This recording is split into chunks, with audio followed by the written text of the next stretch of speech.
Alors bonjour à toutes et à tous. Cette semaine, je vous propose la correction de l'exercice bilan du chapitre sur le système nerveux et la transmission du message par les neurones. Cet exercice portait sur les sorcières de Salem. Donc, vous aviez 3 documents qui vous permettaient d'argumenter, d'expliquer l'origine véritable du trouble du comportement des habitants de Salem qui ont été traités de sorcières. Donc le premier document vous présente l'histoire, le contexte, et donc deux personnes se mettent à agir d'une curieuse manière, avec un comportement inhabituel. Et ce phénomène s'est propagé aux nombreux habitants, ce qui a fait prendre peur au reste des habitants et ont traité les deux personnes initialement atteintes de sorcières. Donc le but de cet exercice va être de démontrer, essayer d'expliquer, d'émettre une hypothèse sur l'origine de ces comportements étranges. Donc ce document-là, à proprement parler, n'était pas forcément analysé, où vous pouviez observer que des personnes ont adopté un comportement inhabituel et que ce phénomène s'est propagé. On ne peut rien déduire encore de ce document-là, c'est un document d'accroche. Ensuite, dans le deuxième document, on vous parle de l'ergotamine. Donc l'ergotamine, c'est un champignon, enfin c'est une molécule qu'on trouve dans le champignon de l'ergot qui infecte le seigle. Et le seigle, à l'époque des habitants de Salem de cette histoire, c'est une céréale dont on obtient une farine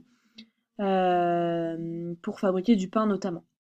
Et le seigle peut être infecté du champignon et de l'ergot, et s'il est broyé, passe inaperçu dans la farine.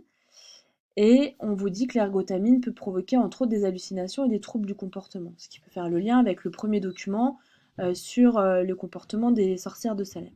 Pour l'instant, donc l'hypothèse que l'on peut poser, c'est qu'il y a eu de l'ergotamine qui a été broyée dans la farine de seigle qu'utilisaient les habitants de Salem. Ça n'explique pas scientifiquement comment on arrive à ce comportement-là. On vous parle d'ingestion d'ergotamine, mais après, quel est l'effet sur les neurones? Et c'est là qu'interviennent vos connaissances sur les synapses et les neurones. On vous présente dans le document 2 la molécule d'ergotamine, donc qui se retrouve broyée dans la farine de seigle, je vous le rappelle. Donc on vous montre sa forme, qui est particulière, et qu'une fois qu'elle est digérée par les intestins, l'ergotamine, elle peut circuler dans le sang jusqu'au cerveau. Et au cerveau, on sait qu'on a de nombreux neurones. Le document 3 vous présente le fonctionnement normal d'une synapse, et avec un neurotransmetteur avec une forme bien particulière. Et donc quand la synapse fonctionne normalement, on a un neurotransmetteur qui est libéré, qui va traverser la synapse jusqu'à un récepteur spécifique, et la fixation de ce neurotransmetteur sur le récepteur va permettre la transmission d'un message nerveux normal, réussi. Si on observe la forme de la molécule d'ergotamine, notamment cette partie-là, qui est en bas de la molécule, on observe que sa forme est exactement la même que celle du neurotransmetteur.